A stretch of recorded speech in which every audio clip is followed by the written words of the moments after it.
Morning all. Happy birthday, Emma. I've been watching the chat coming. I've just been over here messing about, getting things organised. You should be able to hear me.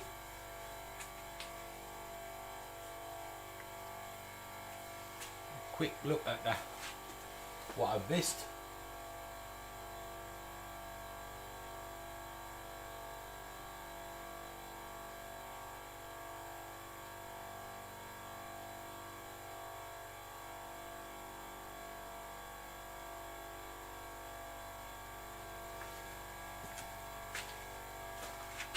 Let me just flick back here. Where are we? So, morning Emma, morning Jacques, morning Colin, morning Martin, morning Fred, morning Steve, morning Derek, morning Peter, morning everybody. If I've missed anybody, good morning. Good morning, good morning, good morning. Another Saturday. Saturday rocks. Well, we're flying solo today, and so I've checked and double checked. I've even remembered to turn the lathe on. How wonderful is that, eh?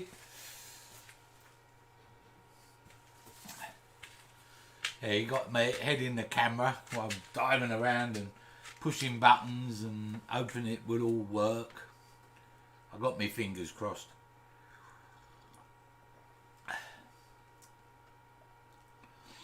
We could all sing Emma happy birthday.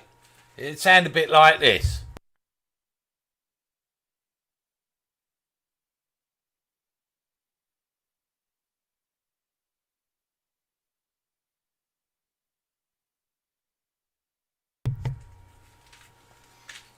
There we go. That was a YouTube live happy birthday rendition for Emma, who's 21 today.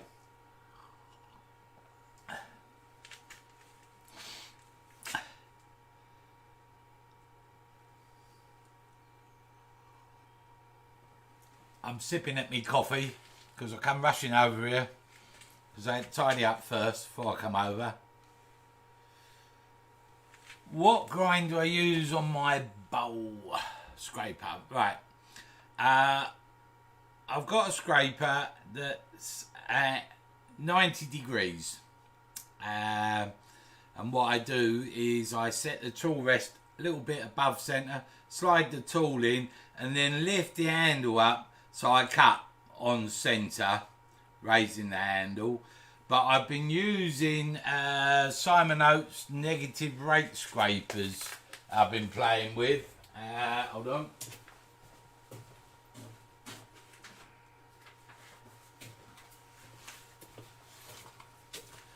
So I've been using these. Let's bring it in. The Simon Oates negative rate scraper, and I really quite like them. And I've just had three new scrapers in, and a cutter from Simon. He sent them over to me to try out. So I'll be having a play with them over the next week or two, see what I think. So we may have some more new items coming on Oliver's Woodturning. If I missed anybody, hope you got that, Mark. Morning, Paul. Morning, Nick. Morning, Steve. Morning, Wavy. Morning, Rob. Morning, Colin. Well, we may be splashing a bit of paint around. There's definitely going to be some paint. Hopefully, if the cherry vase holoform holds up. I'll explain that when we get going. Ooh, in just about a minute. Morning, Paul.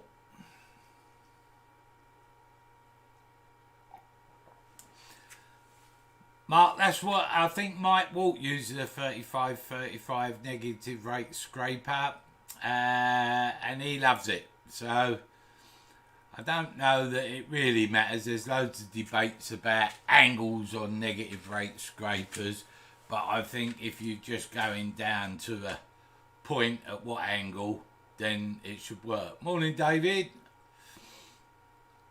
And they do work very effectively, I've got to say. With a standard scraper, you're coming in and lifting into an angle and whatever. With negative rate, you're straight in. You can get catch them if you're extra forceful. You've got to go gently, but you know, they're good. Morning, Michael. Has your belly of spots? I bet you haven't heard that for a long time. Belly of spots. Don't get that, Mick. Mick's been taking pills all this morning. Michael Stratton. We've had him on our little chat group on Facebook, and he was wide awake. Even the cats come in this morning. Don't do that there. Oh, yeah, bastard.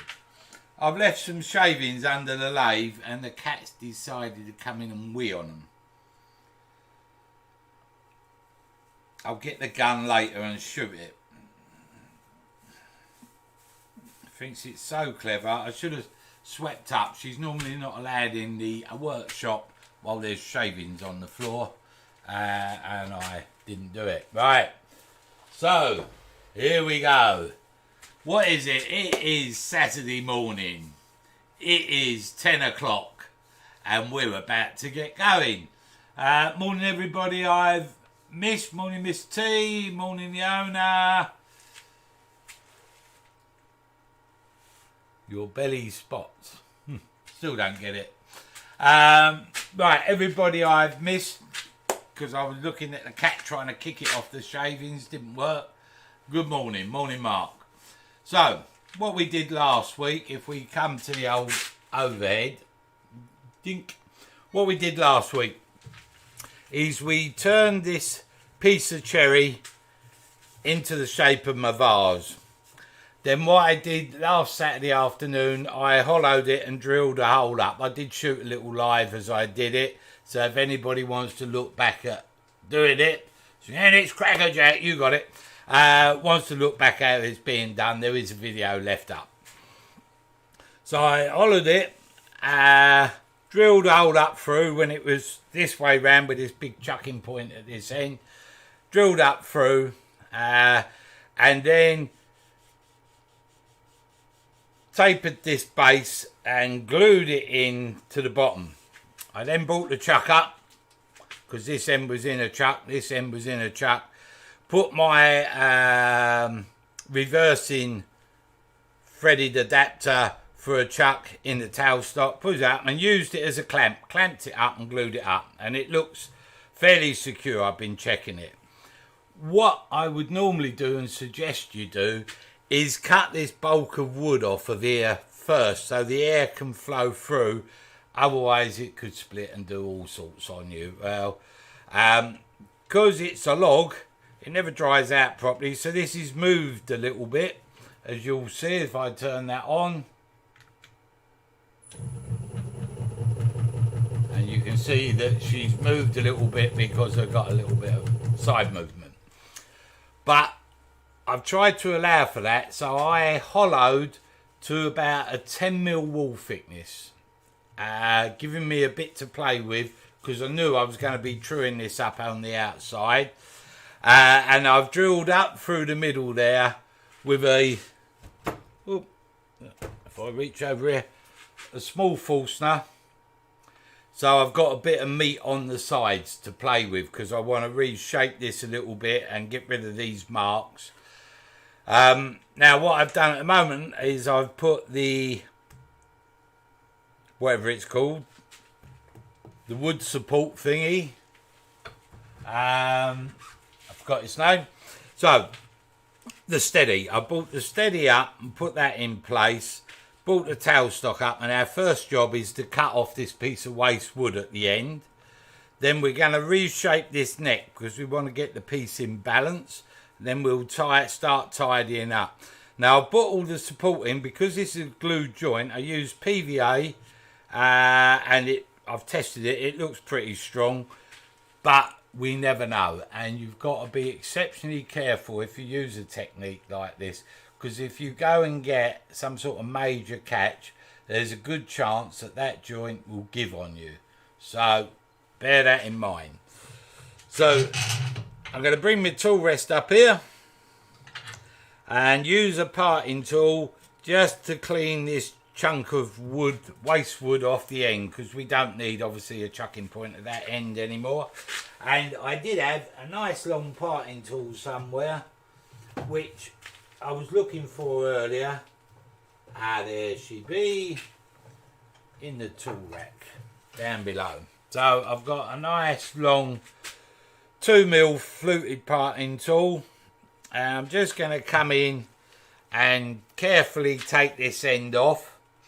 So, I'm getting all tangled up with my old safety specs. You can't see that on camera. It's got stuck in my neck. There we go. So,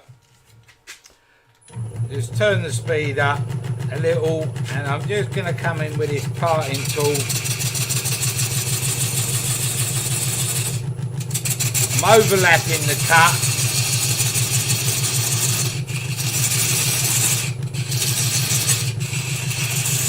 Making it nice and wide. I don't want any binding of heat. Now that wasn't good. My glue joint has already fouled, which is not great. That's a good start to a demo on a Saturday morning, isn't it? So, what I propose to do is re-glue that somehow. Now, and I tested that and it was good. Saturday morning, what can go wrong? Well, the glue joint can give up on you in 30 seconds. There might be another demo in a minute, we'll see. So, what I'm going to have to do, let's see if we can get over this little problem. These things are sent to try. Let me just get a chuck.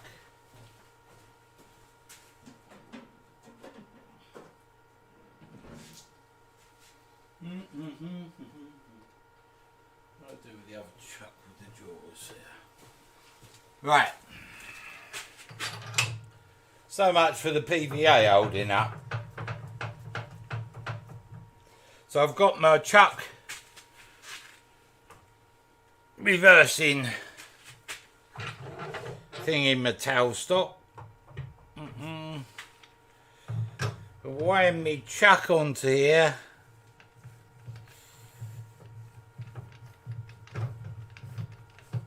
Oh, happy days. Oh, happy days. And then we're going to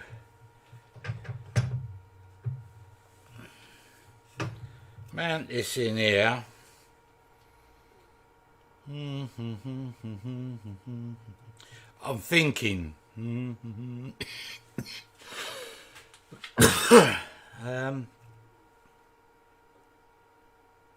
I wonder. Right, just had another idea. Rather than put a lot of pressure on a new joint, what I'm going to do, there's the hollowed inside, you can see that now. That wasn't part of the plan, but you can see that it's hollowed in there. What I'm going to do is, I don't want to move that out of the chuck. I'm going to take this chuck off the lathe.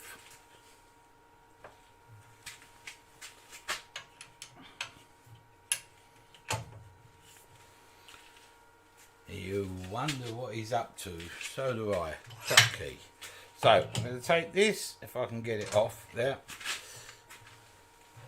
Take this chuck off the lathe. This is the advantage of running a couple of chucks.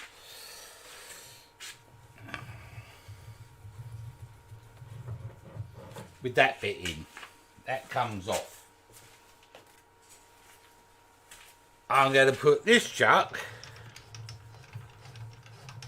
on the lathe.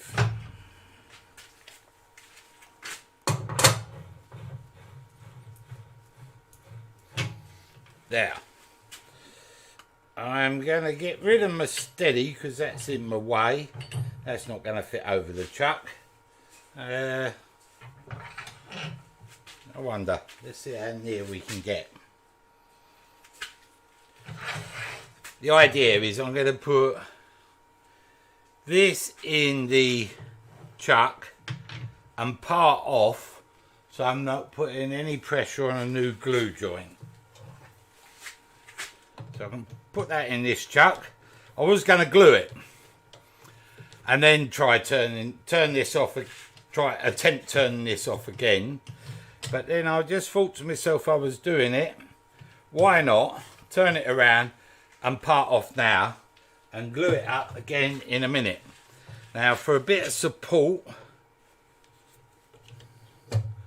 I'll bring the steady back into play. This is hurting my head thinking on the spot. Lock that down. Then I've got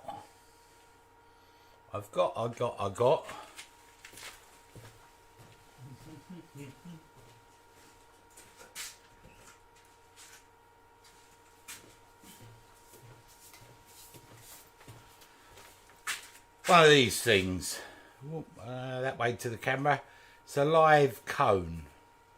So I'm going to put that in my towel stock. I'm going to just adjust this all around. I want that again in a minute. I'm trying to do this without taking the steady off the lathe.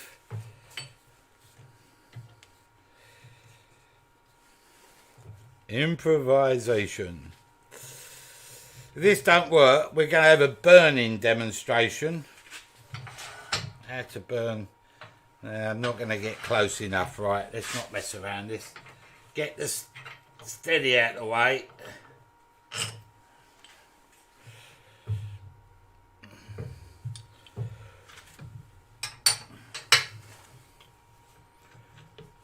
All sing happy birthday to Emma again. Keep her entertained for a minute. Right, steady out of the way. There.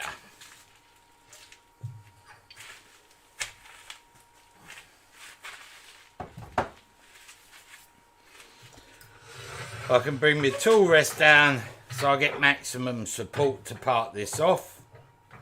There.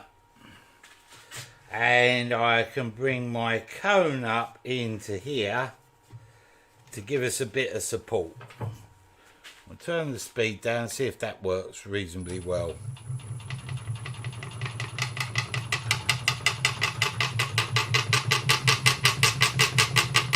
Something like that. Yeah, that'll be alright. Right, so I've got me steady in there, or my cone, so I'm between centres and in a chuck. That's fine. I now can part this off and then we'll glue it together. Actually, we could do a bit of shaping of this flute while we're like this on the spot. At the moment, when we look at this piece,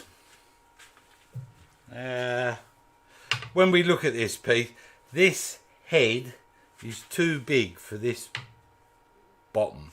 We want it to flow and look in balance. So while we're now mounted like this, we're changing things a little bit. Safety specs on, and we're going to adjust this head, then we're going to part off, and then we're going to glue it together. So there's always more than one way to skin a cat.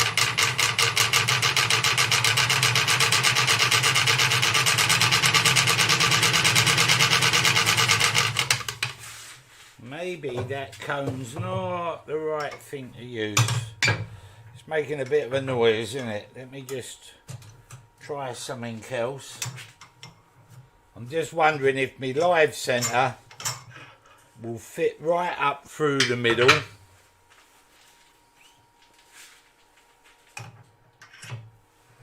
And pick up the hole inside and give it some support there. So let me wind this in. You can't see what's happening here. I'm winding the live centre in on the quill, and we're just coming up to the pre-drilled hole. Yeah, So we're locked off there. I'm just trapping it between centres. Turn the speed down, turn it on. That sounds a bit better. What I was in fear of there, I used this cone quite a bit, but it was fitting in, not fitting all the way through the hole, so it was sitting on the wood and it was creaking. And what I was afraid of, as we're not 100% true, that with a bit of speed this would vibrate and we'd crack through the sidewall of the pot here, even though it's 10mm thick. So I didn't like the sound of that. And this is part of when we say listen as well as turn. It can tell you a lot. Now I can turn that on and that sounds much better, doesn't it? Yeah. So we shall adapt. So now what we're going to do is bring this collar, the flute, top flute, down to be more in balance with this. At the moment it's a little bit larger than, and realistically I want it to come up and be about, I don't know, 2/3 of the side of the bottom. So here we go again. Safety glasses on, speed on, lathe up. Make sure the tool rest is locked down. It's all going wrong. I need my mum. Right. Mummy, it's not going well today. So there we just going to start bringing this round.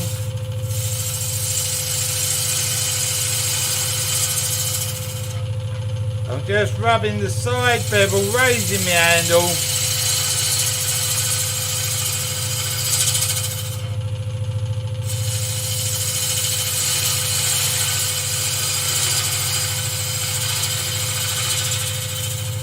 And round.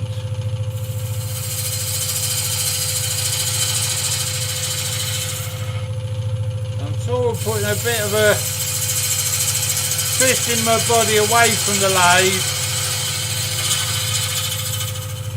Put a bit of shape into this top.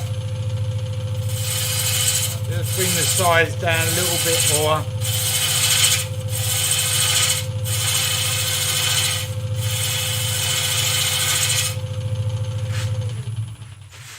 I'm just checking to see the balance of the top to the bottom. I think that's not too far out. Tad more. I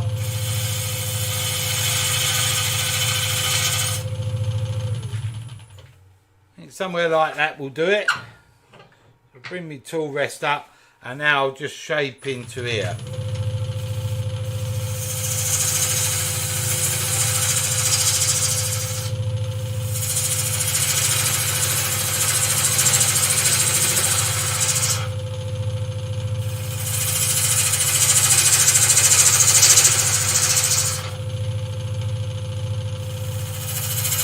Just concaving it a little bit as I come round, and I want to get this to marry up into the flute.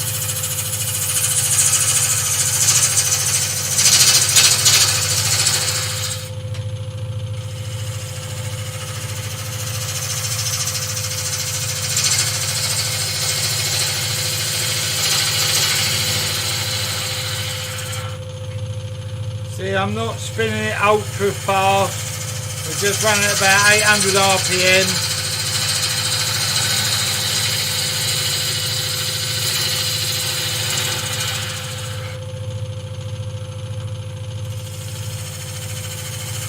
Just light cuts.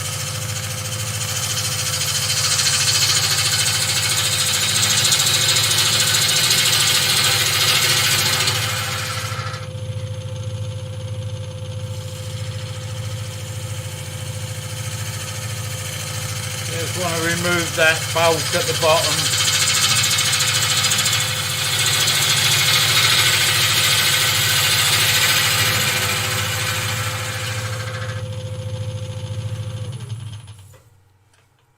That looks alright. Now, what I want to know is how much wall thickness I've got to play with in here.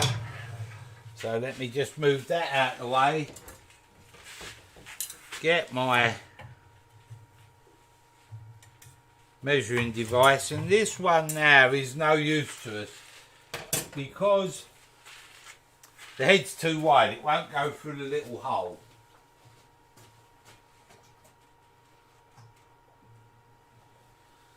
So when you're turning, you land up with loads of different calipers. If I bring back over to here, so we're going to come back onto one of these.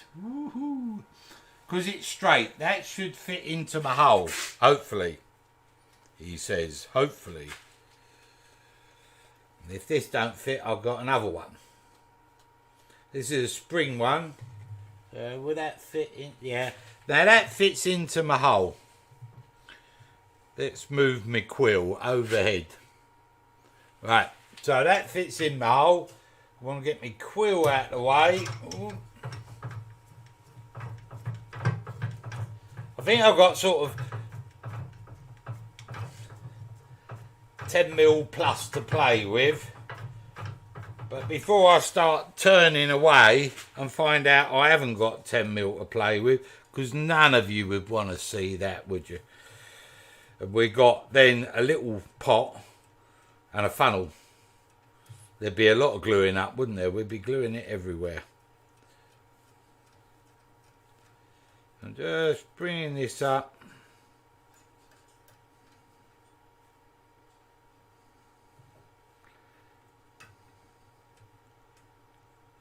I'll bring it back a bit.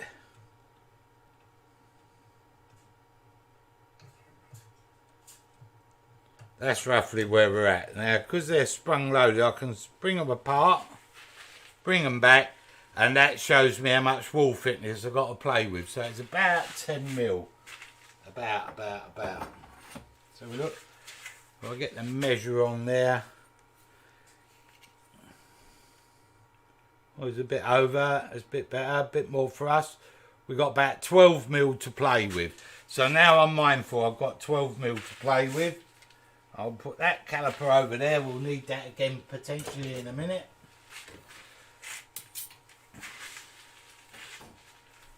I can bring the live centre back up, lock that off, wind that in. There. Right. Turn the speed down, turn it up slowly. That's fine. Now what we can do, so that we don't go too far, is find our point there. There. That's where we're at, so we can come in by 10mm on that. We'll probably come down to around about 6mm wall thickness. I've just got just under 50mm. So if I wind that down to about 40 there, then I know that's how much I've got to play with.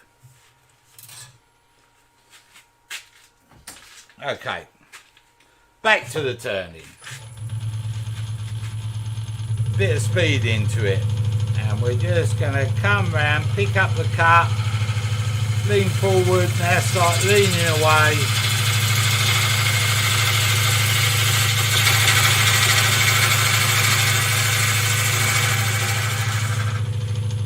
There, pick the cut up about there.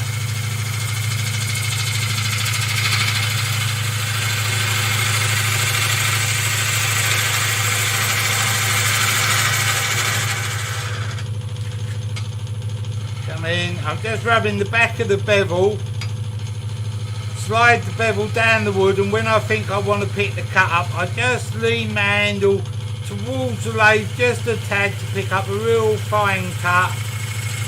Then as I come round,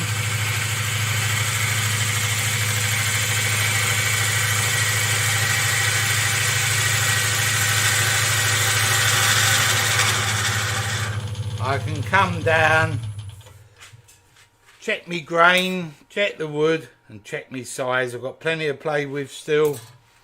So I can bring my tool rest in. I'm just going to angle that in here to pick this bit up, about there. Right, now we go again. Back of the bevel, slide down, forward, pick the cut up.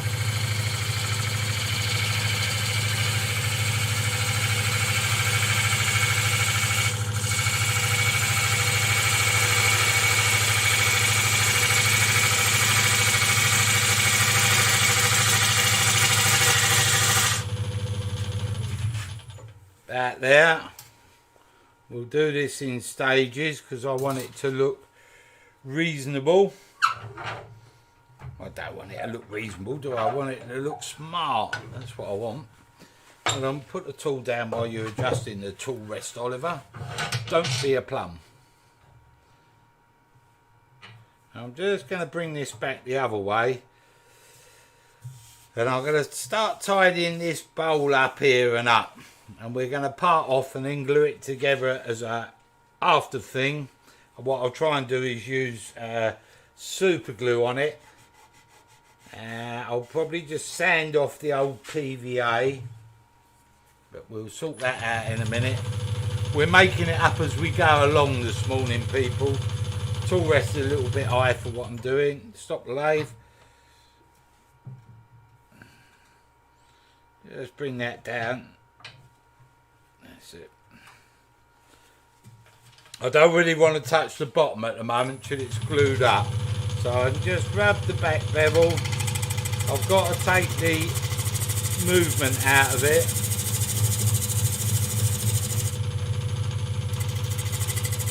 Handles low. Just a light brushing cut.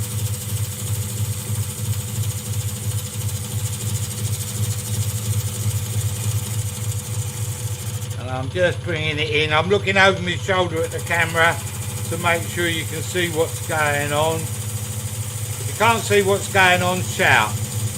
I won't hear you, but it'll be funny. Oliver, do something else. I can't hear you.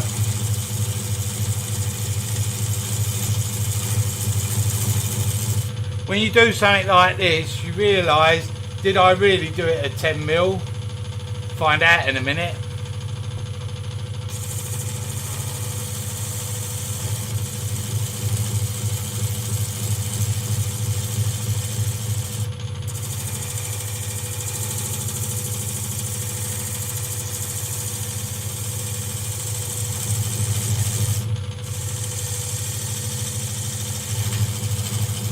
I'm just going to float this over the top and take out some of the high points.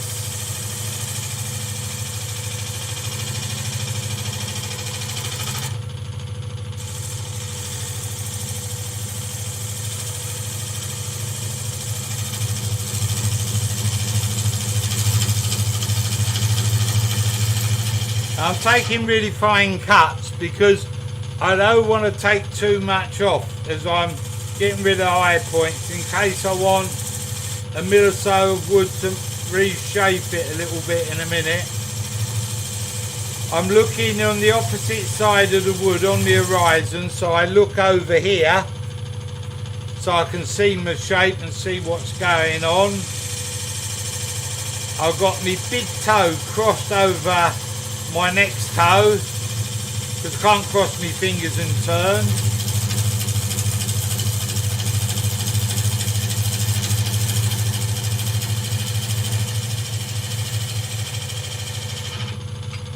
There we go.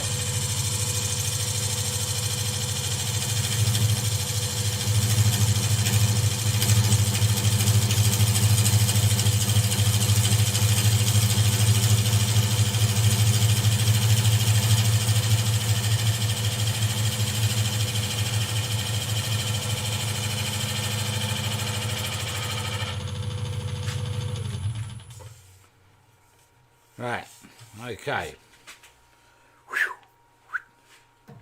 It's hot in here, I'm sweating. If I was of a nervous disposition, I'd be shaking, but I'm not. So, just picking up the side bevel now, and as I cut this, I'm just leaning my body, twisting it right into the lathe, So I get the opposite curve from the other end.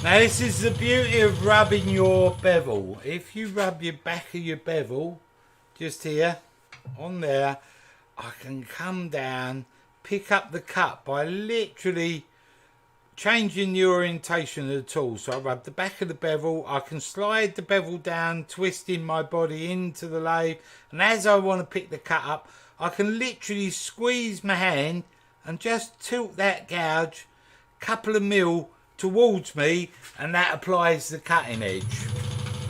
So bevel rub, follow it down, there I want to pick up my cut, just squeeze my hand, bring it towards me, and I get the finest of cuts.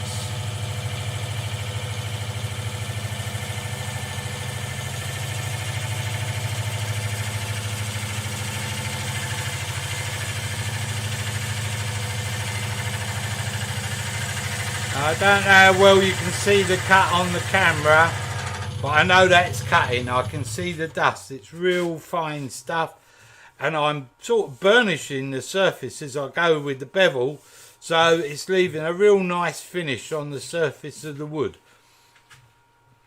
I'm just going to bring this tool rest round. It's only a minor adjustment, but gets me in there.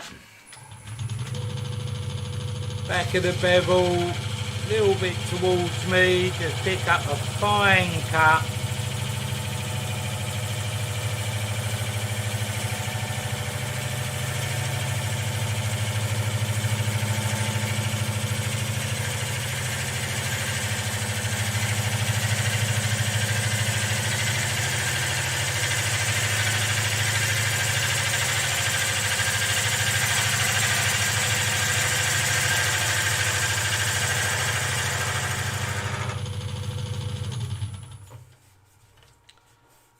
Go. I'll keep stopping and checking. Now I want to come back the other way, so I'll just move the tool rest out.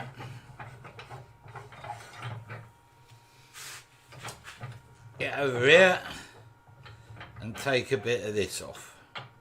Not too much, of course, otherwise we'll have a two-part vase. Just check that to there. I've got plenty of play with still, so that's cool. I'm just going to take just a tad off of here first.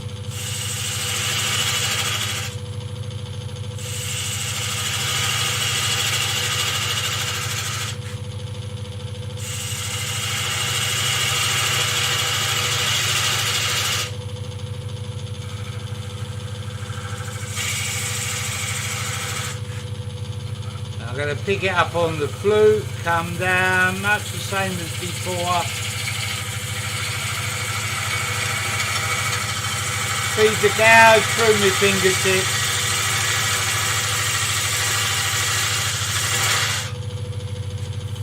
There. I'll bring the tool rest along a bit further, and then we'll work from the other side. This side, that side. We're just creating a cove, really, a sort of cove, if you think about it logically. So I'm just going to pick the back of my bevel up here.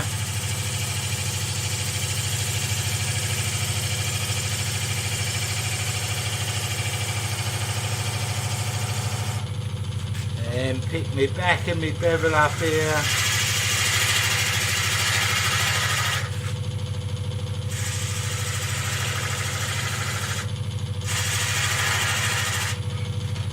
I'm going to come back up here. Little cut there.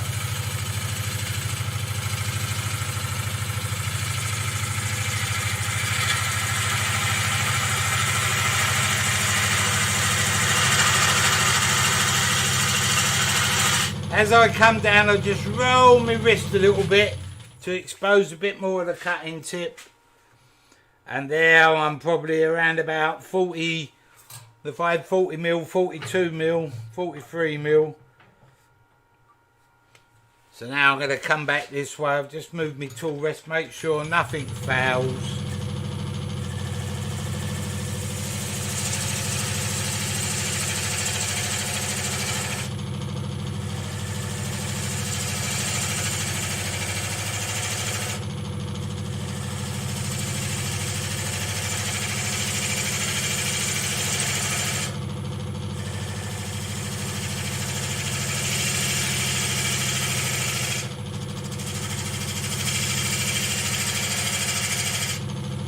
Got one advantage this morning. Mike Walt is on holiday.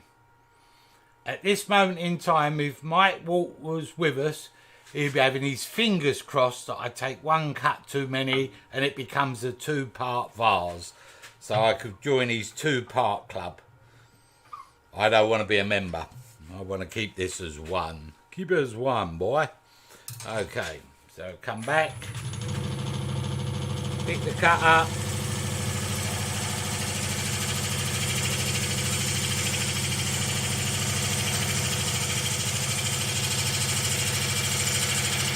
This is of course where you hope the Forstner bit, when it drill through exactly straight. Because it went a bit of an angle, we'll find out in a minute. I'll keep moving this tool rest along, just to give me the support I need. I've got a bit of a bulb coming up there, so I've got to get rid of a bit of that.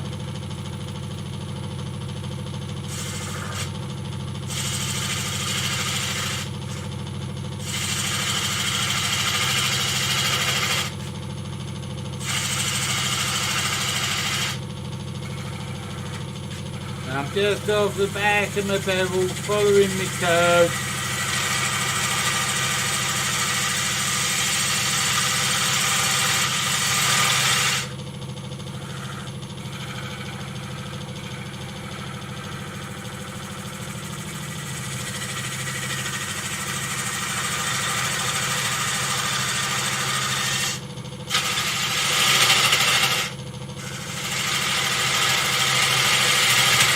This is where mere mortals would decide to put a big bead in the middle. Not me. We're going for broke. We're going for broke.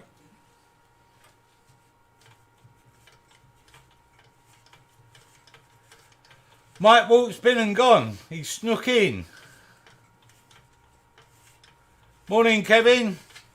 I just seen you a little chat. I've just stopped to look at the chat for a minute. If anybody had any questions in the last however long we've been going, 40 minutes, please retype them now. I'll break for a minute. Otherwise, I've got to scan back over all of the chat, and we won't do that. I think that's it. That's the one I want. So I'm back with you, wiping the sweat from my brow. So you can see we're taking shape. It's not gone the way that I thought it would do this morning, so we're getting there. Mike's the Goblet King.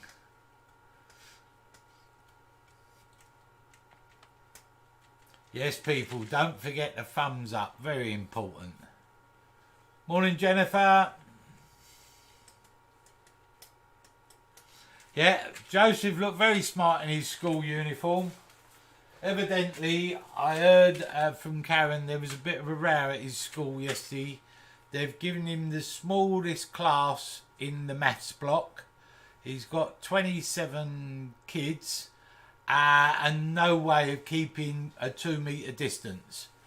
So I don't know the outcome of that, because he went back to his group of friends last night and he got home at whatever time this morning. So no doubt later today we'll hear the outcome, but I think there was a debate.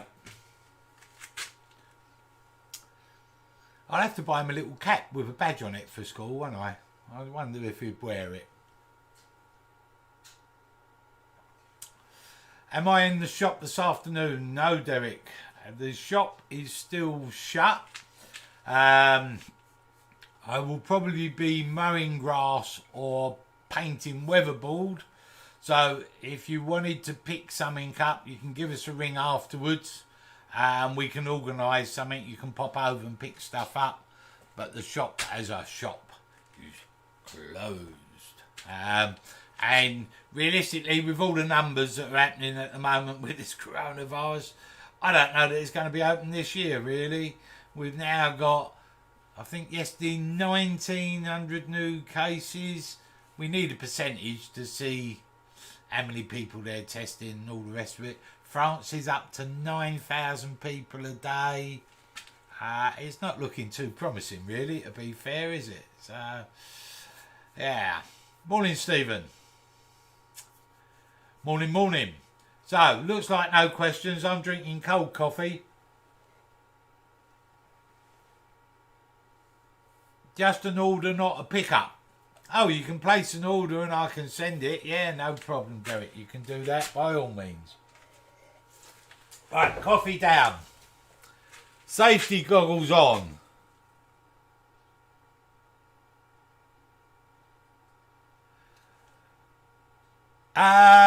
Steve, the question. When you do a long cut, is it better to do it in small sections or all at once? If you can get it all in at once, it's far better to keep a nice flowing movement all at once. Joining up cuts can leave little marks. So you're far better to get all at once. But when I'm doing a distance like this, it's about, I don't know, we got nearly 10 inches there. That's a long cut.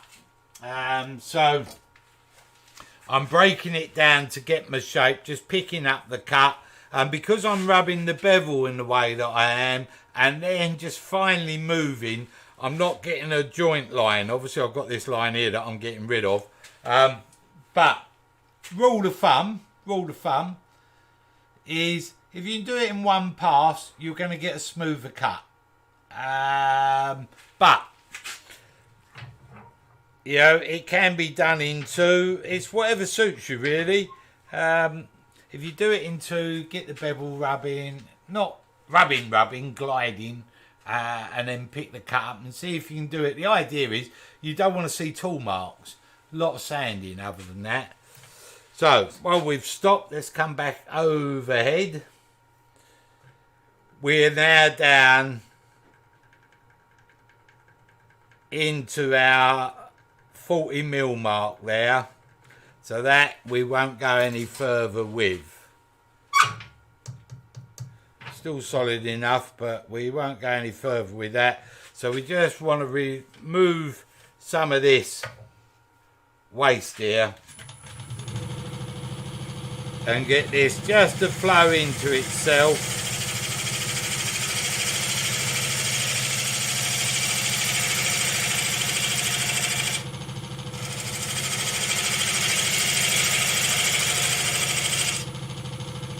I'm just getting rid of the bulk at the moment so I can see my shape. Got a bit of bounce here.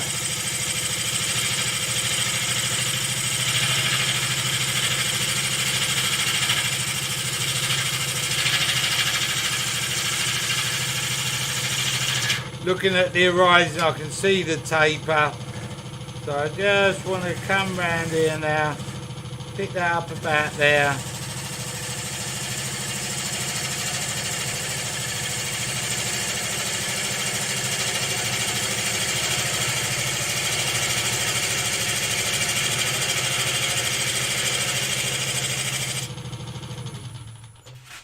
Check this for distance there. That's alright, we're still tapering down. That's cool. Got a nice flow there, that's what I was after. Nice flow there, and I just want this middle bit to join up. So now I'm just going to rub the back of the bevel, take the waste wood out of here.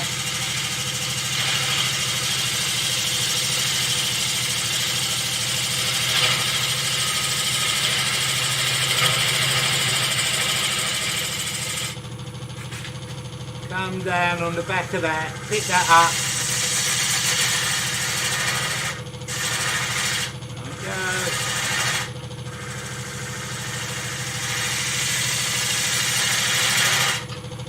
Now I'm going to come back the other way.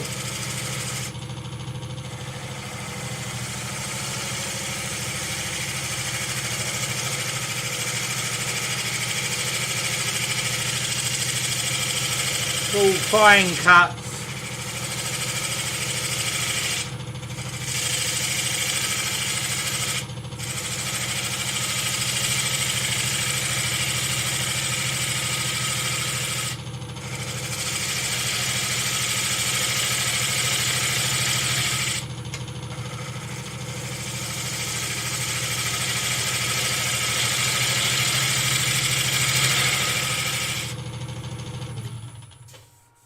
Check that, we're just coming uphill a little bit here.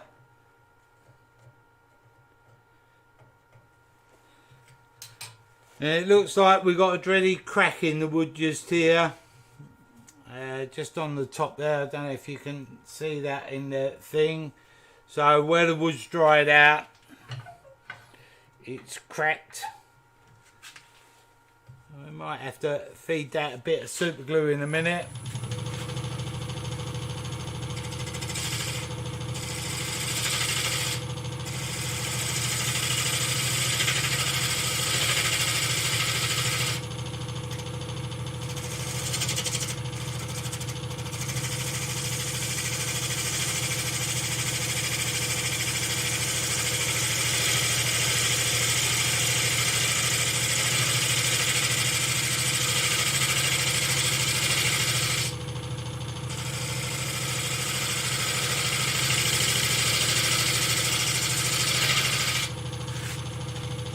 Come back the other way, take a bit of that out.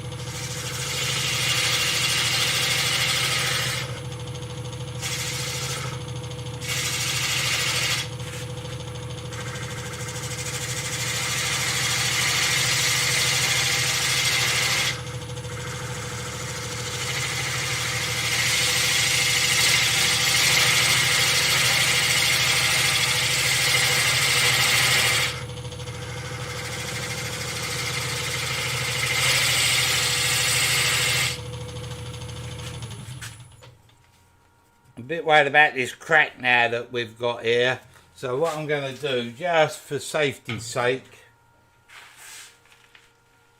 is find a bit of thin super glue.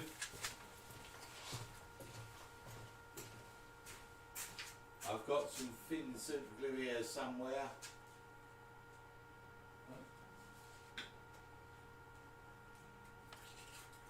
No, hold on people.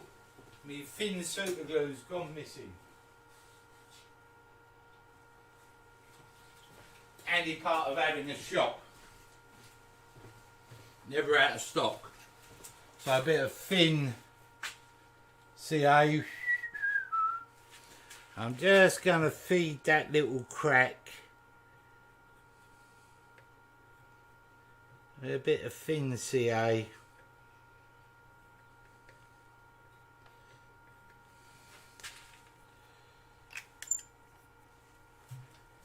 There, and a bit of accelerate. It's going to turn it white, but I'm not worried about that.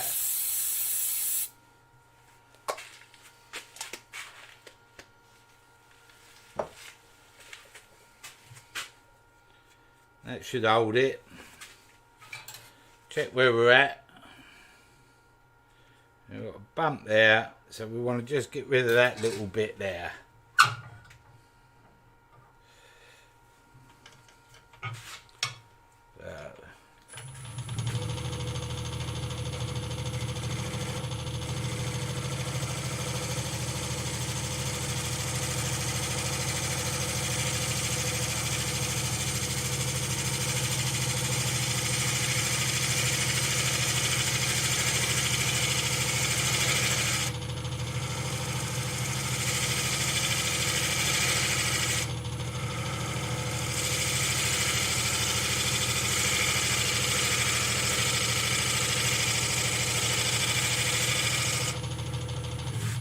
I keep stopping it because of that crack to make sure that it's not going to cause us a problem.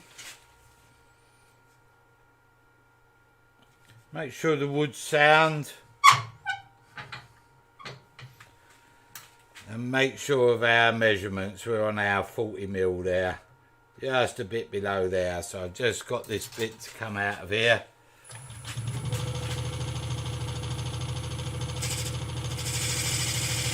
So we're only spinning about 800 RPM. Yeah, it's nice and gentle, very fine, light cuts.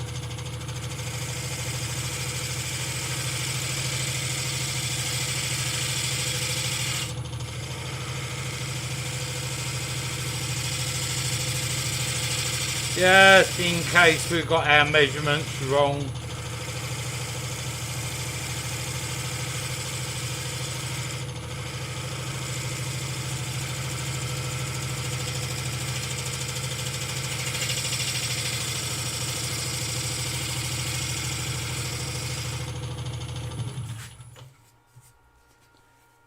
Double check that. Just that bit there. Just get rid of that. Move over to the sharp gouge and just bring the tool rest round a little bit more in keeping with that. Just double check the integrity of the wood.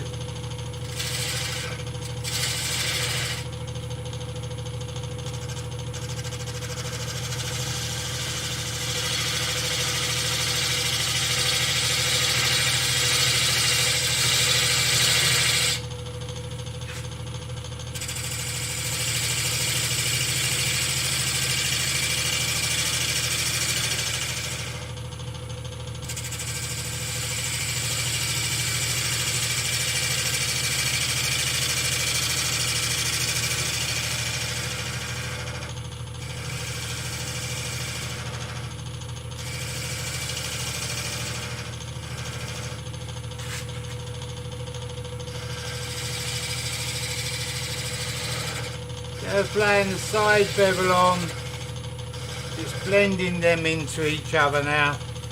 Stop that there. A little bump in there that I want to get rid of, so I'll just bring this way. Just here. Make sure she's still spinning sound. And we're just gonna blend that bump in very finely.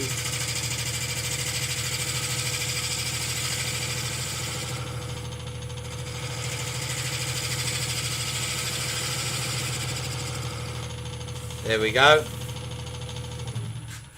So now we've got our flute and our funnel, and we just got to sort this bottom bit out.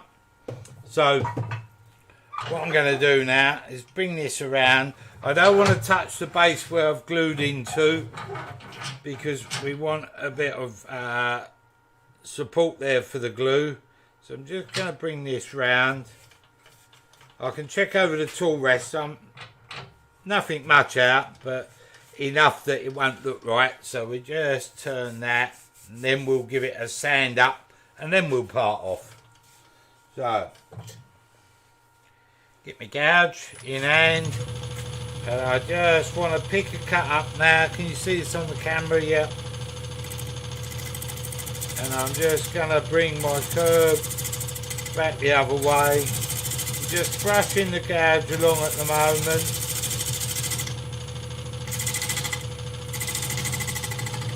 Knock the high points down as I come round. Because I had 10mm, I had a little bit to play with. Because this was always going to move as a log, being left for so long. What you can do is do it in one, do it thinner from the onset. And then you won't get the movement. Just light brushes now. Don't want to ruin the shape that we had really.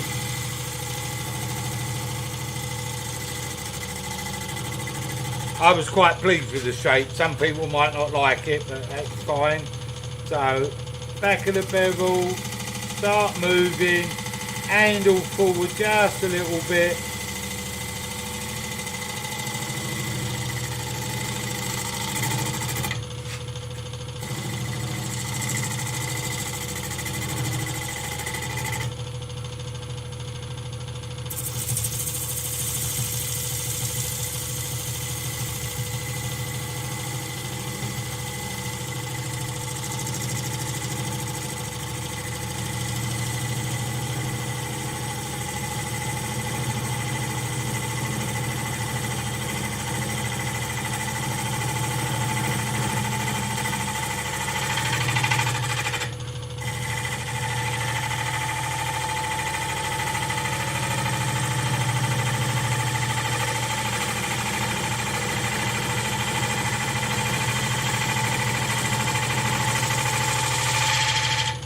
That's it. Woohoo! Okay, so what I'll do is I'm going to do most of this while I'm trapped between centres. So I'll just move a pile of shavings out of the way there. Get the old extractor in. Now my remote control extractor hasn't turned up today, so excuse me while I turn the extraction on.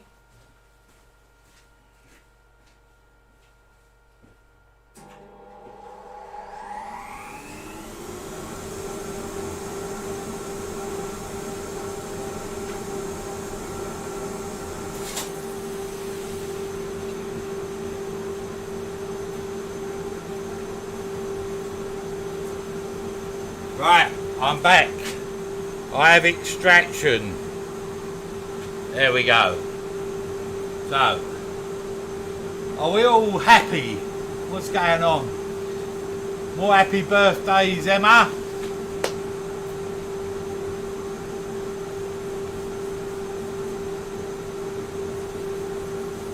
Emma, you've no idea what you're doing tonight. Turn a birthday cake. There you go, I'll give you an idea. Turn yourself a nice birthday cake. Put a candle in the top. Do not try eating it. It might hurt your teeth.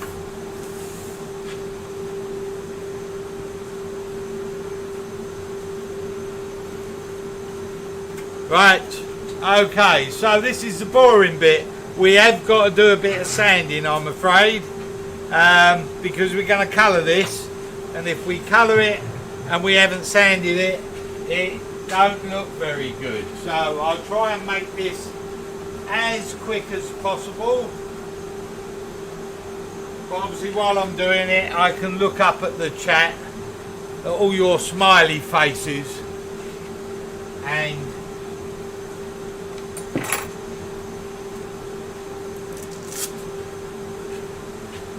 we can talk about the weather. So I'm going to go in first with a bit of 80 grit, turn the lathe on, spring this in.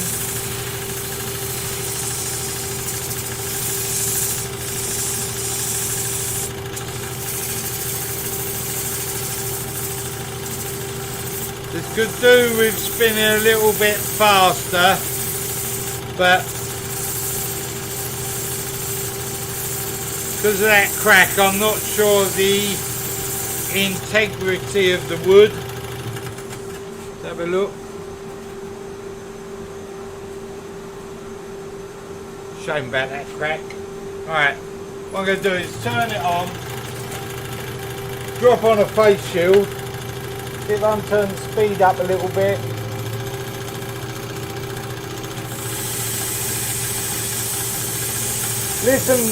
Listen for the bang.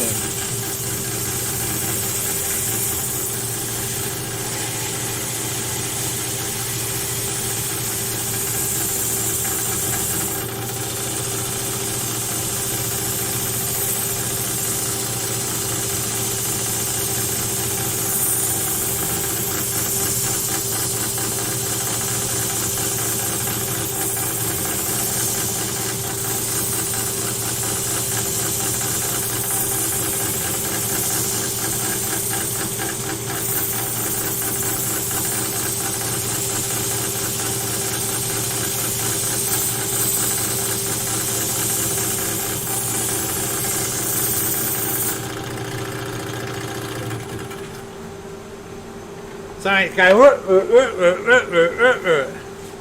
I'm just using the Simon Oak Pro Sander there on the round bits, and what I'll use is a bit of sandpaper in the middle. So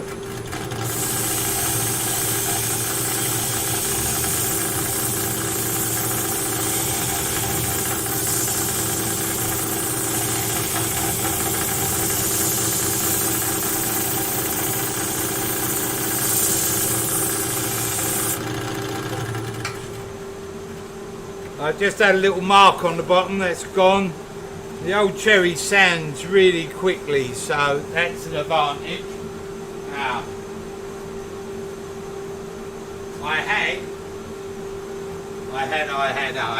oh there it is, covered it in shavings, that's why I couldn't see Miss Sandy. What have I done with the camera? Sorry people. Why didn't someone say? You missed a chunk of that. Idiot here had the camera. The sandpaper's covered in shavings. Sorry. Right, so what we've done for a catch up is we've sanded here. I've turned this flute down, you missed that bit. Turned the bulb and sanded it, got it all squared up. So I've just got a face shield on, and I'll use a bit of sandpaper in the middle here.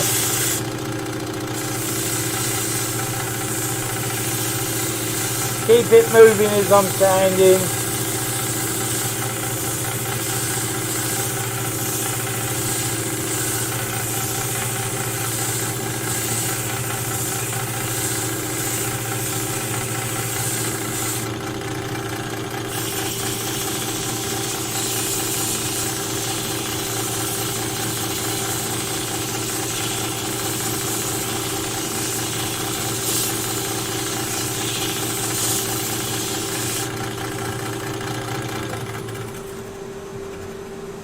That looks cool.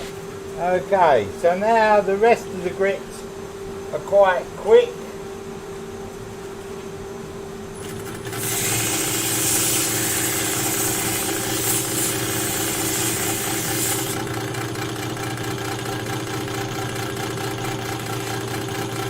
Be quick if I didn't have my block full of shavings, but still. So next grit we started at 80. Bit of 120.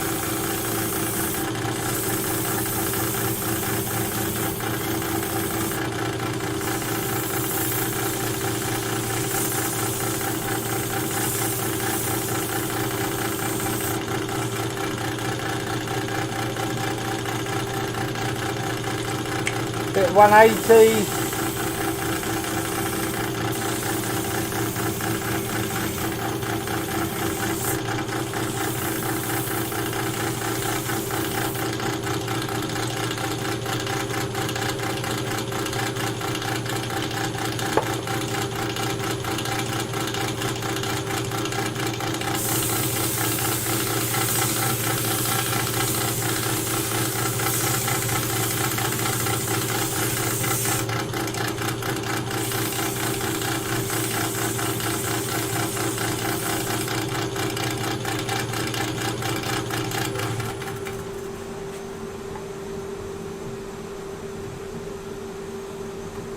Something's making a noise,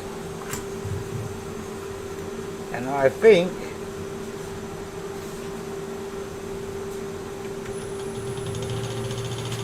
I sussed it. The extractor was just catching the edge of the wood, not marking it, just catching it. Yeah.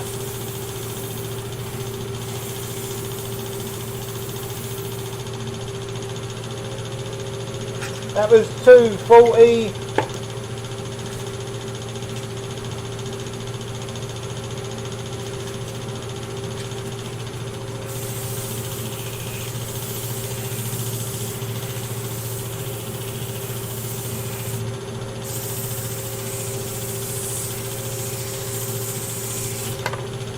Don't sand over the top, because it kicks back at you. Yeah.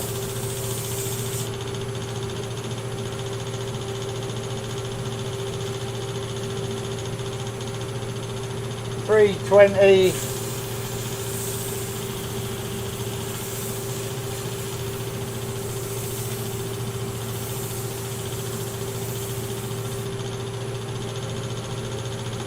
.320 on the Pro Sander.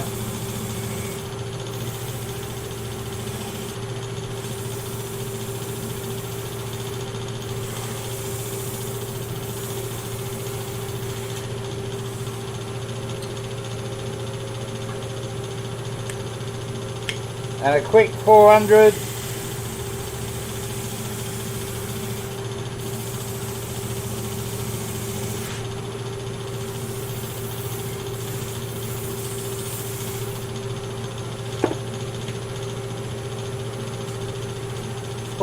There.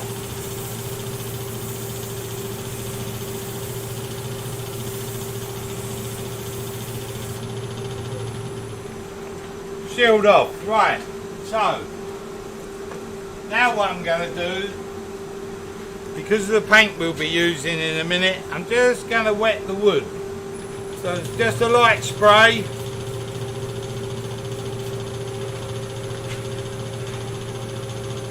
Then I'm going to come back to 320. I want that water just to raise any grain that wants to raise. And I can see it drying out. There's no dust now because we're wet sanding.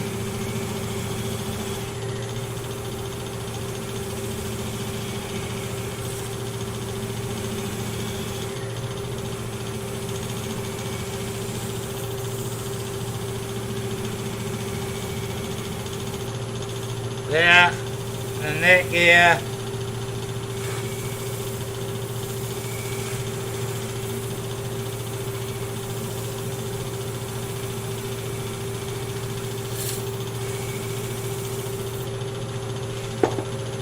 The 320 and paper.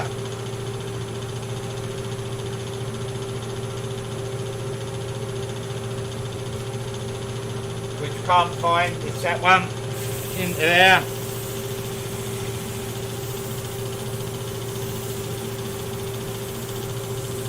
So this will stop any of the grain that was going to raising when we apply the colour in a bit, if we get that far. Back with a 400.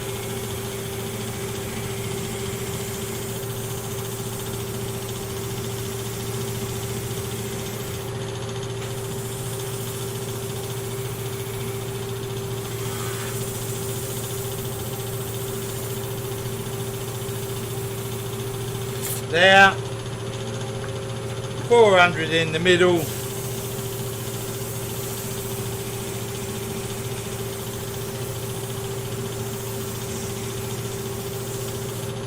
Now just check that, make sure we've got no torn grain showing up, and that will do us. Now, because we're ad-libbing this a little bit,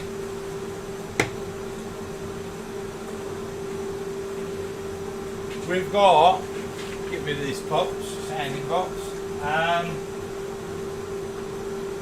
two ways of tackling our next problem. Just gonna sand off while I think about it.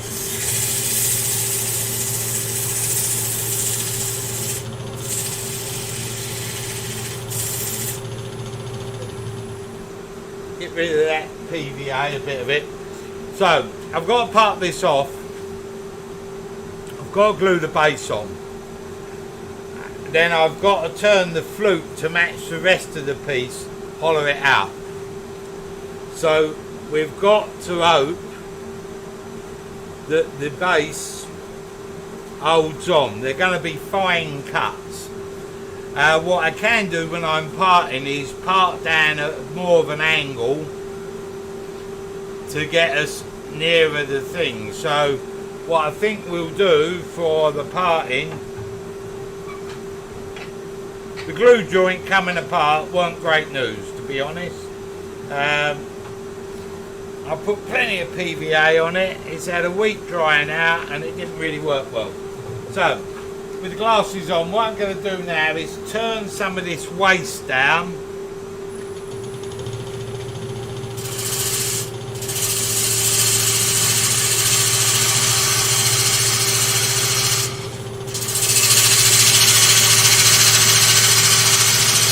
The less turning I have to do on the glue joint, especially as it's fresh, the better.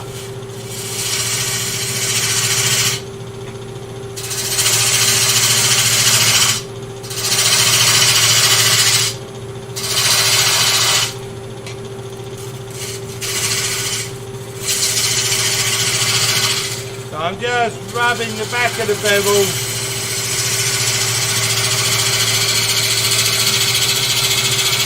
Pushing in there.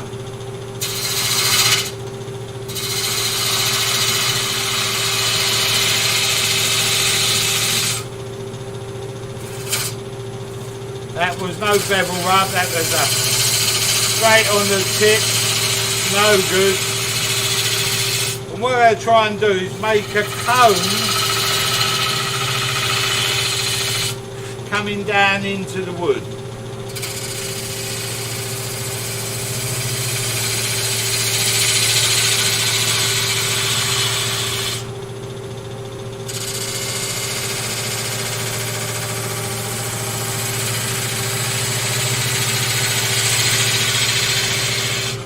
So I'm rubbing the back of the bevel,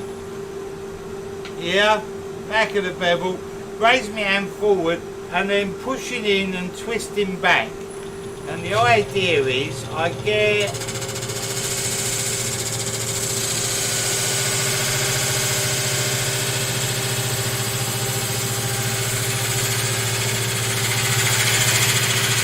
to start shaping some of my flute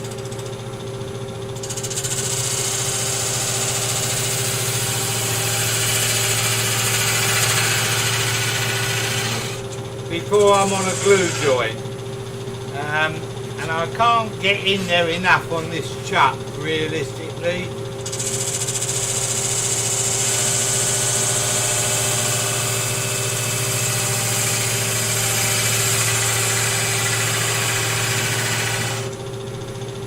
Right, so now we come to the parting tool.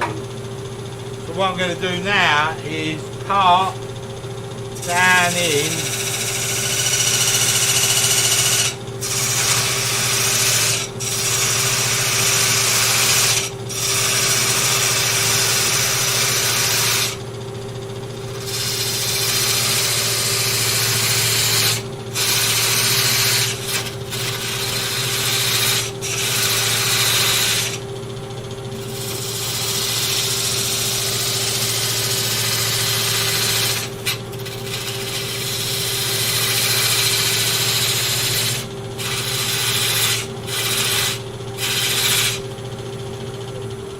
what I'm doing as I go in, I'm watching this side wall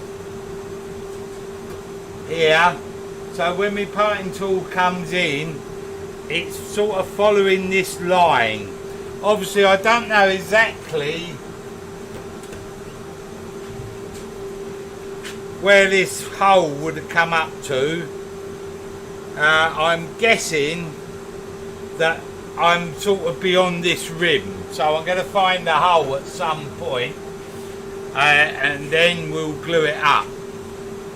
Now he's just come up with another fault. If I take that out, I haven't got anything to round the glue together, so we're going to change tact again.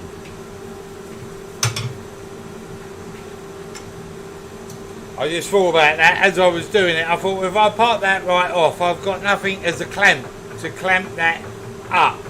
So we're coming back to putting our base in and seeing if we can glue up as a clamp. So what I'm going to do on here is put some thick CA,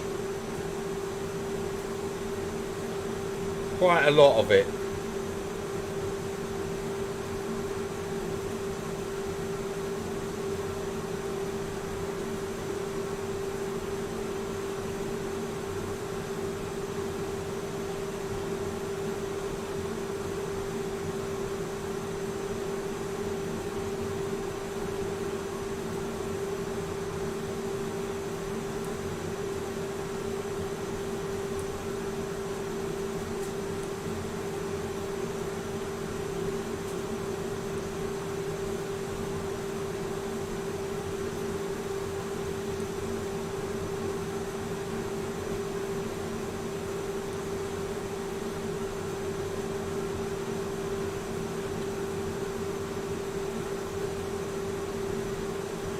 What I've probably been better off doing is using Gorilla Glue, but Gorilla Glue takes a while to go off, so we got one chance of this.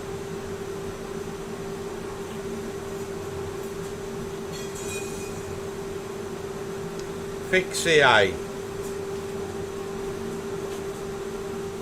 We're then going to put our reversing thread adapter into the tailstock. Wind the chuck, holding the bottom onto there.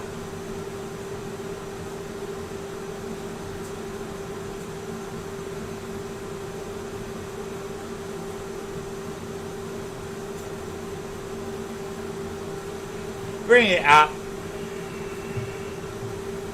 lock the tailstock off and wind her in. Oop, there you go, that's got up, wind her in there quite tightly, then spray round with CA. Now it's not a rotating thread, so I haven't got the luxury of being able to spin it, so I've just got to work way round it and make sure I get it all, which I think I've got. And then walk back the other side of the lathe quickly.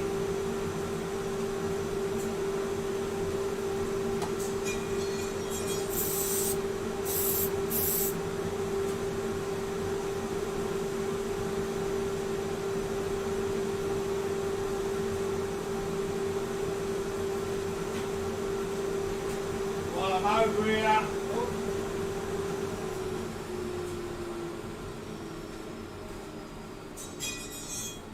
I've turned off the dust extractor, get rid of that noise, and we want to see if that's going to hold. I'm going to just give it a minute,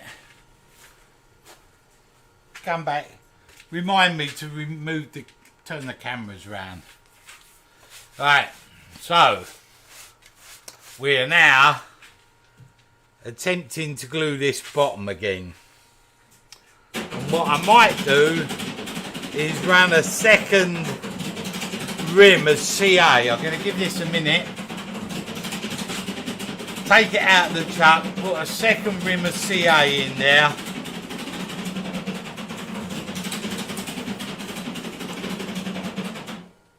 He thinks, yeah, a second rim of CA. And then what we'll do is bring the live centre up, turn this base so we can't see the CA, and get it all finished and then part it. I know we can't do it like that. We can turn the base, thinking. We can turn the base, this bit down, leaving the chucking point on, part off, then turn it round, then hollow this funnel quickly and add our bit of colour. And if it all goes to pot, we'll just add our bit of colour and we'll have half of ours. How's that? So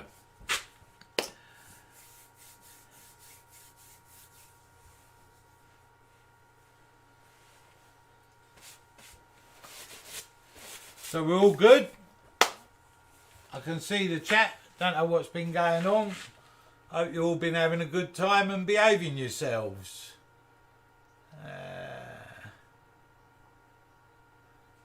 What have we got? We've still got a lot of happy birthdays and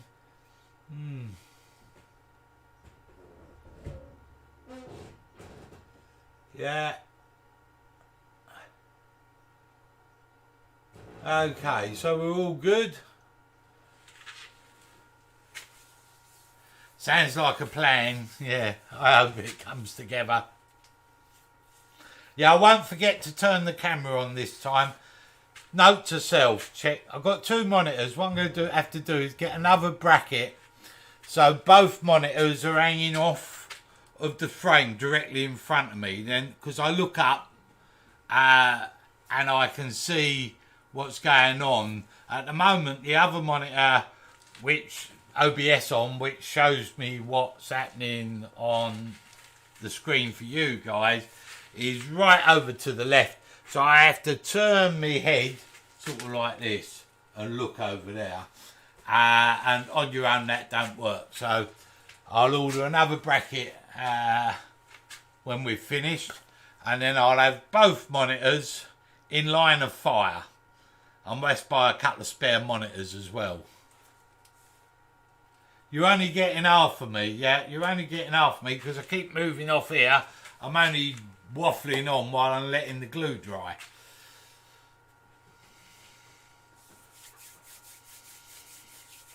Nice golden crown. You've seen my plans in real life. Yes, Derek, sometimes they don't work too well. When things start going wrong, it's make it up on the spot. Sometimes you get away with it, sometimes you don't. But I couldn't get away with the bottom coming off right at the start, could I? I mean, there it was, gone. Okay, so what I'm going to do now, change camera, overhead, is let this chuck off. Reason I'm going to let this chuck off now is I want to see if I can pull the base, if it's on there tight. Then I'll spin it round and add a bit more glue. So let the chuck off, so we're not gripping. Da da da. Let the tailstock off. Move the chuck backwards. Da da da. Right, you see there's a bit of flex there. That's in the shaft here, but that looks glued. Now what I'm going to do is just feed a little bit more glue just on this joint.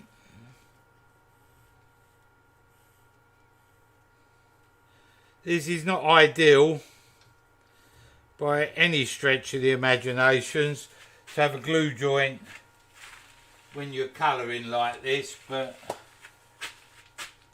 I want to just get that in there like so.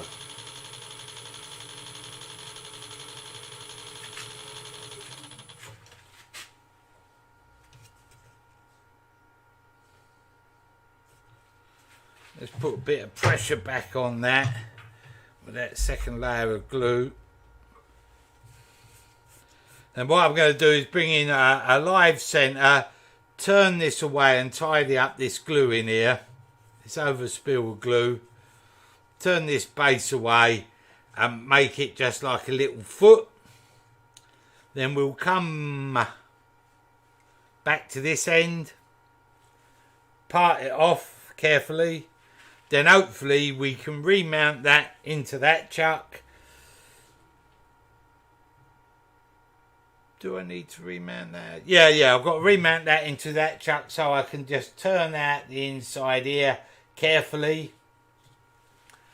And finish the inside, give it a little sand, and then we'll slap a bit of colour on. So, it's all carefully at the moment. Let's get this off. Let's get our act together. We don't want making a vase part 3, do we? 24. So let's get our jiggy on. Let's get jiggy with it. Right. I'll put my live centre down somewhere safe that I can't see. What do I do with that? Didn't put it in my pocket. Didn't put it over there. Haven't put it there. Should be on the shelf here. There it is. Buried. Live centre. Bring that up. Bring that into there. Turn the speed down. Turn it on. Turn it up a little bit. Not too sad. Okay. I don't want to put too much pressure on all of this at the moment, because this is a CA joint. It would have been better off using the polypropylene Gorilla type glue, I feel. So now I want to turn this base down a little bit so I can get in there just to tidy this up. I will don a face shield because I can see this potentially going wrong. I'm running at around about 700, and I'm just gonna pick up very fine cuts.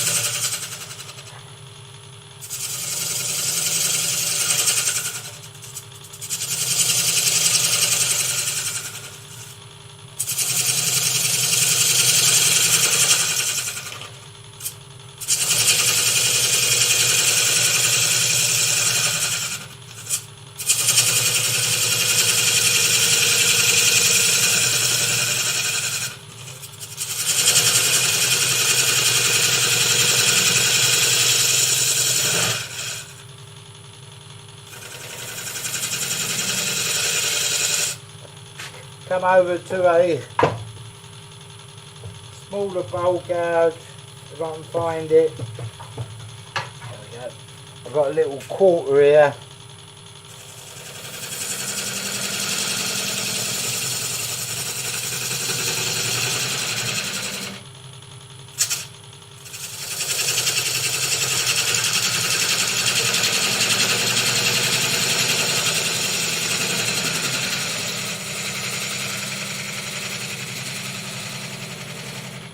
And I'm just brushing that cutter onto the edge of the glue because I want to get rid of that glue line. This wasn't part of the plan, trust me.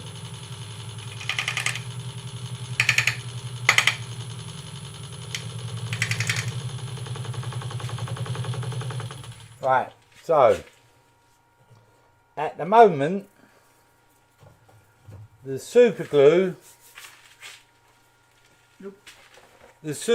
just spinning out of the joint. So let's turn the speed off and respray that out. Don't know if you saw that, I just had a bit of super glue on my hand that's gone on the neck of the vase. I thought that glue would have gone off there, and obviously it hadn't. Hey ho, away we go. So let me just hand sand that bit of glue off of there where I can. Just going up with the grain. It's got rid of that. I need that glue to have gone off there, or have we got no chance at all. Okay.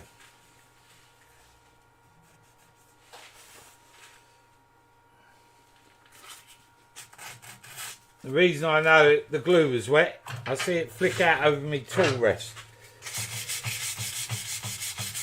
I'm just going to clean that off the top of my tool rest.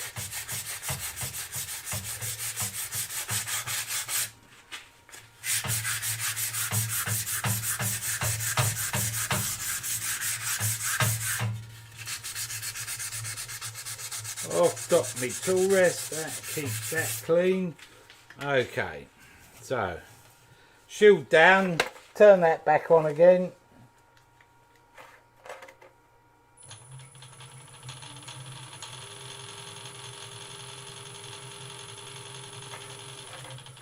You've got no glue flying out of there now. Bringing the tool rest up, face shield on,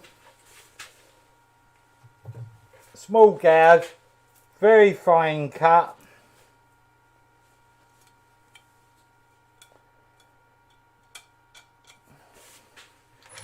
To clear off the residue high points of glue.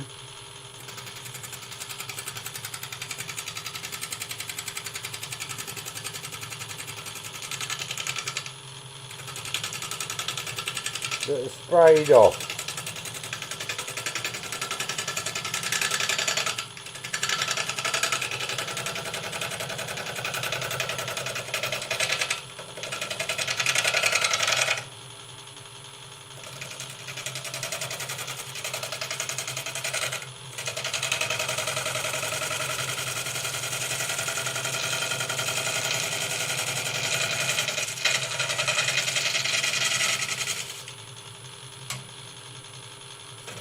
Just coming in here very lightly.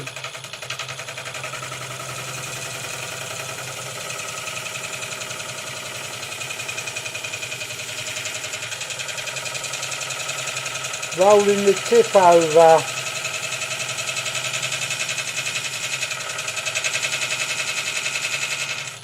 To get rid of that glue. Still got a little bit more to go. So I'll come back in.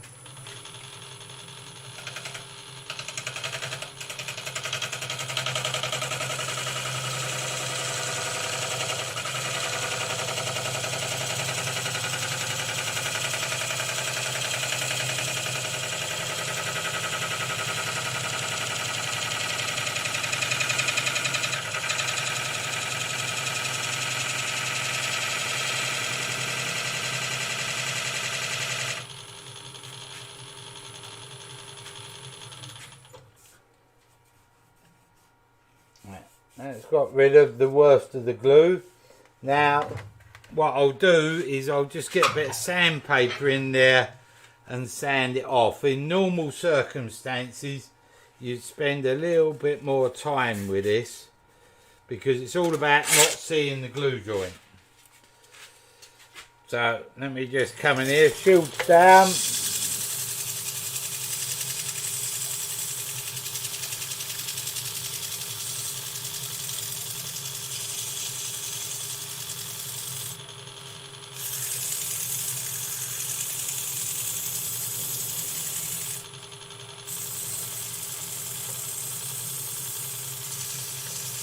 I move the paper backwards and forwards around the bowl just to blend in the sanding.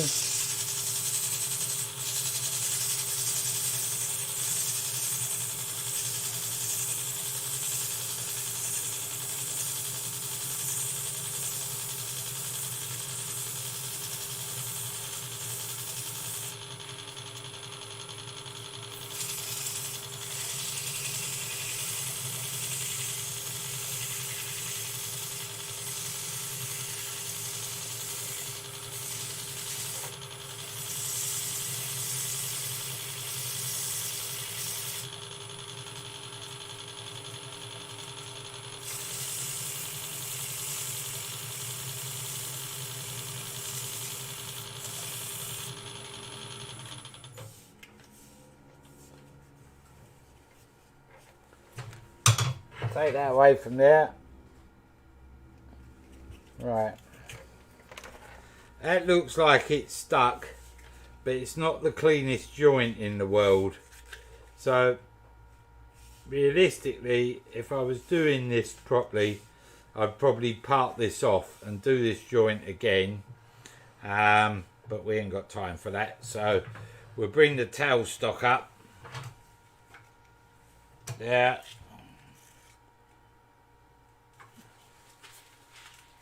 And one more grit.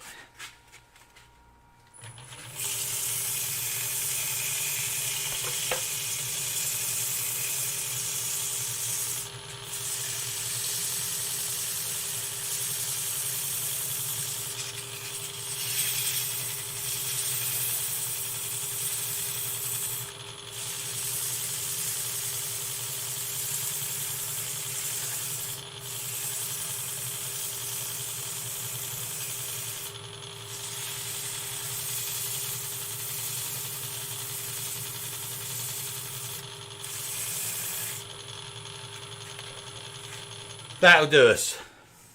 Now realistically, I think what I should have done when I did the first glue joint is use castamite. I think it's stronger than PVA, but I didn't, and we are where we are, so we're just making the best of a bad job. So now what I want to do is get in here, sort this funnel out, turn it round, see if I can part it off, and then we'll stain up the pot. So I've got something flying around my ankles now. Happy days. How are we doing? So, got my shield on. Back to me parting tool.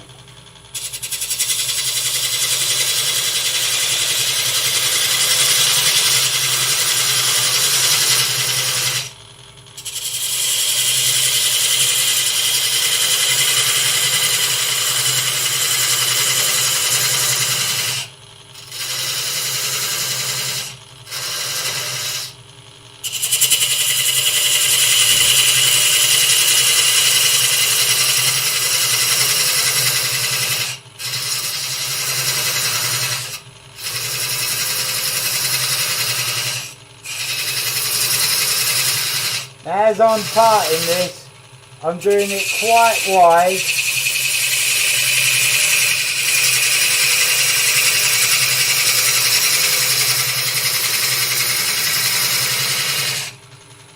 And the reason I'm doing that is I want to take out some of the waste in here, so I haven't got too much turning to do when we turn it around, so we keep the piece in one piece. So back in I go, come back a bit.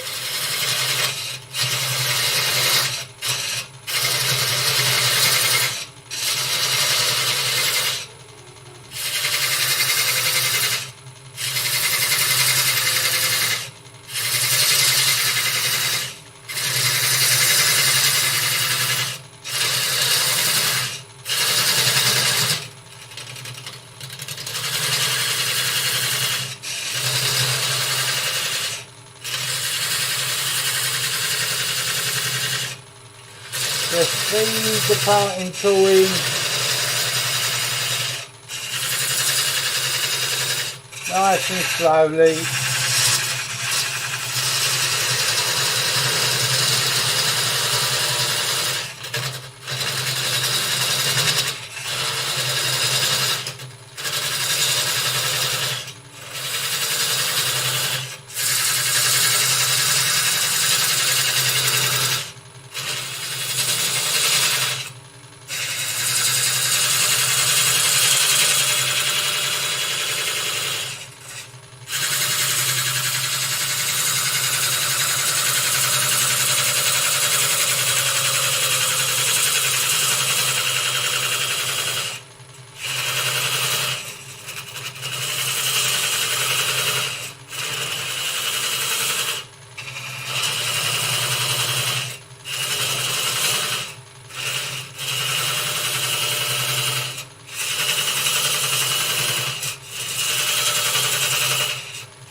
Right.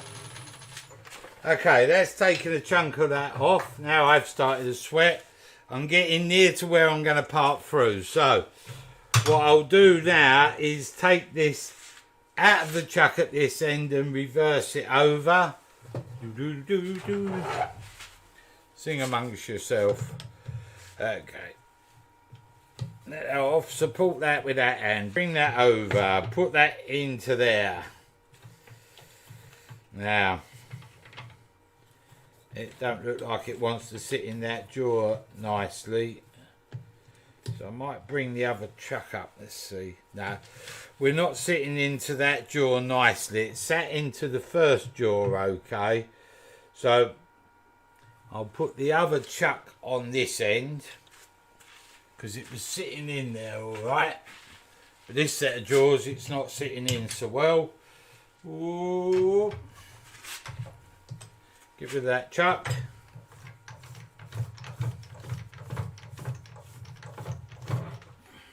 Although all exactly the same, must be some sort of slight difference on here.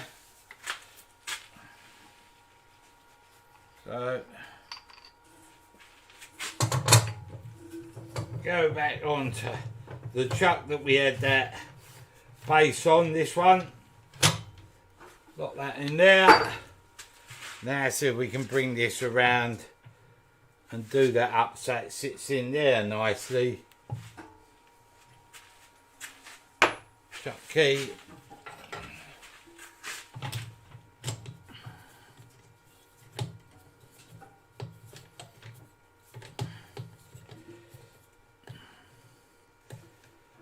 It's slightly out, so I'm just going to bring the tailstock up, let that chuck off and balance this up slightly.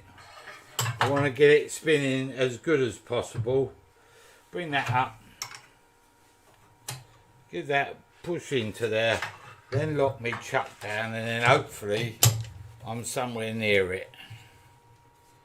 Put that into there, get that key out the chuck. Right, turn the speed down, turn it on, turn it up slowly. No, and that's not happy in that chuck at all at that end. You can see that. It's all right there. but not happy at that end. And the glue didn't hold. That was the problem. So super glue just didn't hold that at all. So I think this is going to have to be glued up separately. I'm going to have to come back to this. Things went wrong from the start really today, didn't they? Never mind. So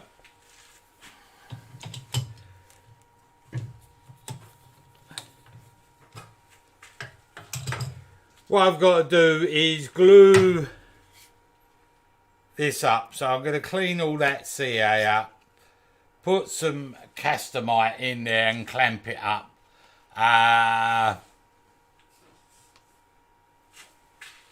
Put some castamite, clean this glue up, put some castamite. You see I do wear a face shield. Let's get rid of that. Put some castamite in there and glue that up properly and let it go off properly. I need the glue to dry. Then I can part into here and then I can colour this. So unfortunately there's a part 3. When things go wrong. Had the glue held this morning, we would have done a quick bit of turning, bit of colouring, job done. But the glue didn't hold this morning, so it's a castamite job.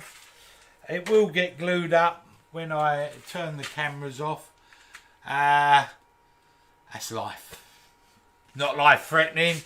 You saw a bit of turning, you've enjoyed your chat, and you've all been able to wish Emma a happy birthday. So what's more to a Saturday morning than that, apart from watching Oliver go wrong down to a glue joint. Realistically, maybe I should have had 2.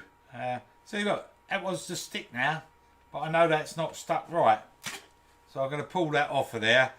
I know it's not right because it's at an angle, and what I'm going to do is put this into the chuck. Just take a light cut and turn all that glue away and start again. But we will get a little vase. You can see the shape of the thing now slowly coming together. And it will look quite nice coloured up. So it's not going to happen today. It is one of those. Can't blame Joe. Don't look like we had a computer glitch. Well, apart from me not turning the camera over at one point. I hope you've enjoyed it anyway. A trilogy, Martin. Yes, it is. It is definitely a trilogy and a challenge. What I'm going to do is stick to turning bowls and just colouring the rims. And every week can have a different coloured rim. The Simon Oak threading jig next time. We could. I've got a threading jig here. If you want to see one, let me work something out and I'll do you something with the Simon Oak threading jig. I've only used it a couple of times, so I need to play with it a little bit first to make sure that I've got it all set up, because we had a demo at our club. Simon demoed the threading jig, everybody loved it. The club bought one, and then one of our members took it home, used it a bit, and then came back and demonstrated it. And to be quite honest, it looked like the most awkward thing in the world to use. And I know it's quite easy, so I'd sooner you see it work easier than better. So, if we've got any questions, you can fire away. If not, we'll say our goodbyes. And I can go to a dark room and bury my head in the sand for a week. That's what I feel like doing. Should have stopped as soon as the glue went this morning, turned something else and come back to that, shouldn't I? Never mind. We tried to make it work and it hasn't really worked. But we'll get over it and we will get a vase out of it. Even if it's a sculptural piece with 6-inch nails coming out of the side. That'll hold it. Don't put them on your lathe and turn with them though. But yeah, that'll hold it. Make it look like something.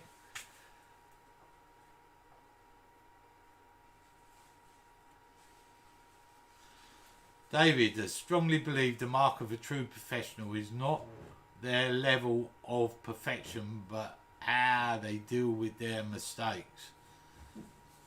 So I'm not very professional then going to put my head in the sand. Is that what you say? I'm not sure. We will get there. This will become a vase. It has now become a challenge. Okay, so if you've not liked and subscribed to Oliver's Woodturning channel and you would like to do so now. I thank you all for coming. I hope you've entertained yourself with the chat and you have enjoyed the bit of turning that's gone on. And it's given you a laugh that when things have gone wrong, because things go wrong for us all.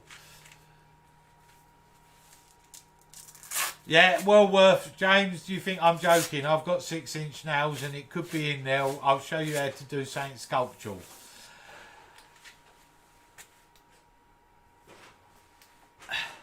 Right, there's James. Thank you for stopping by. Fred, thank you for stopping by. Glad you found it entertaining. Derek, thank you. Glad you enjoyed it.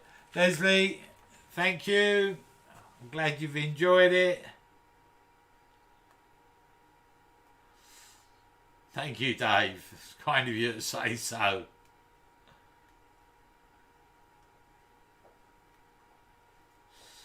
Malcolm, yes, Castamite is, but it sticks anything, even people. Thanks, Malcolm. Thanks, Andy. Till next time. Cheers, Baz.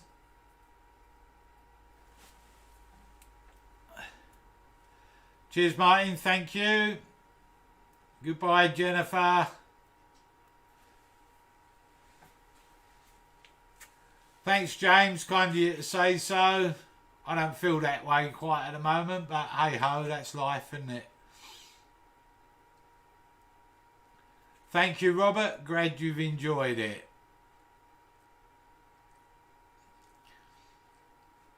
Okay, Derek. Look forward to it. Don't leave it too late. I might be drunk. The cat coming and weeing on the shavings was the start of it, wasn't it? I've got to sweep them up now. Cheers, Roger. Thank you. Thanks, Steve.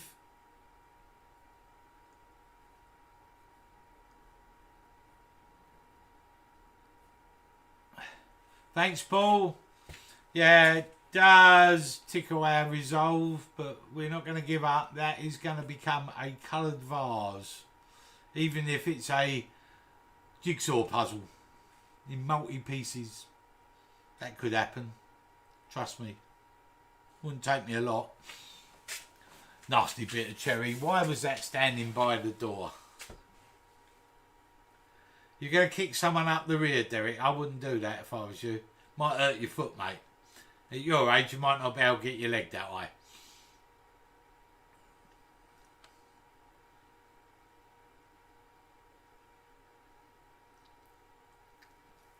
Okay, everybody. I'm going to say cheerio. I hope you have enjoyed this morning. Thank you for stopping by. Thank you for supporting Oliver's Woodturning. Don't forget, click and like and all that sort of stuff if you've clicked and liked it and subscribed to it.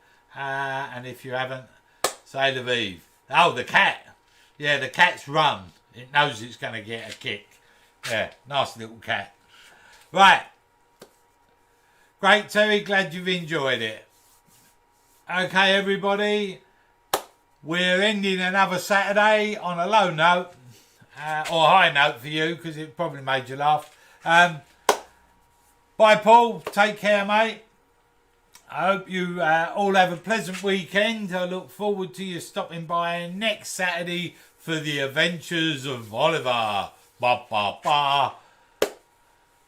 9-inch nails, groups and hurts. Yeah, 9-inch nails. Right, people.